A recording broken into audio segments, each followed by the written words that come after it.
Okay, stair stringers, not easy. First of all, you need a gauge to go on the square. And those two little brass things there, they're extremely important. Okay, you pick them up at any hardware store and they allow you to get the angle. And the angle is for that and that. It took me a long time to work that out. There's lots of things online, but I didn't find them very clear to work out. But these gauges need to be on the outside edge, so that you've got a clean sweep for the angle that you want, and you can measure to the length you want. In my case, it's 10 plus and 8 plus. Oh, sorry, that way. But that's the way to do it.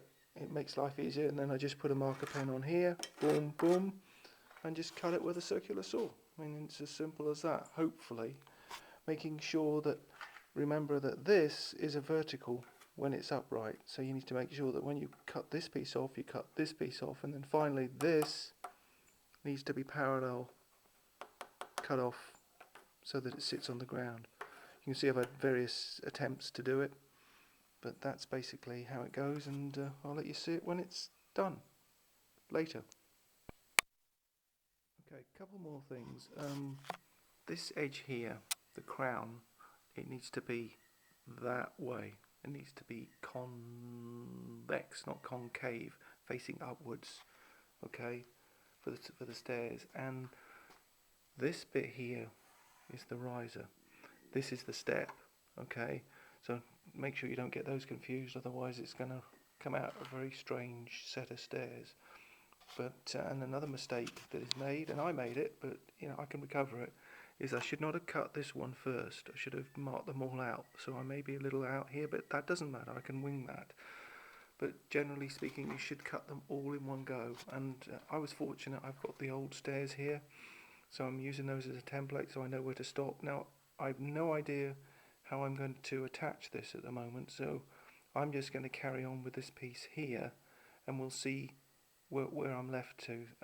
So this is going to be the top stair. This is the riser, but I don't really need all this. So this area here is wasted. So we'll see how it comes out. You can see where it was originally here, but mine's going to go up behind the stairs. You'll see what I mean a little later on. Okay, now they've all been cut. Okay. We had to determine the final height, and I'm designing it to go underneath the deck and screw back through.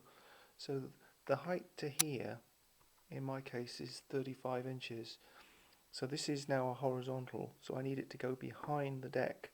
So I don't need this piece, that bit there. So this is all scrap. Put an X there so we don't make the mistake. So we're going to cut this line. Now I've got a deck panel that goes on the front here, which is a fascia thing, and that's going to fit on this edge here.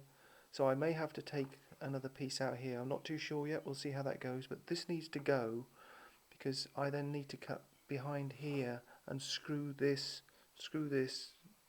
back in and secure the stringer from the front edge. You'll see in a minute. It'll make more sense, but that's basically it, and I'll show you it in a minute when it's done. Okay, little update. So I've kind of positioned the stair string as it will be, but there's a couple of little adjustments have to be made. This area here, about an inch or so over, that has to be taken out because there's a beam on the deck, so it won't go inside, and there's a beam here. Okay, so I've got to lose all this over here to get it between a beam that's there and a beam that's there. Now I've got to be careful I don't take too much off, otherwise I'm going to screw up my angle for this piece of wood that goes on the end here. So we're going to cut this off here, and then we're going to cut that off there, and we'll see what happens. Wait for the next update.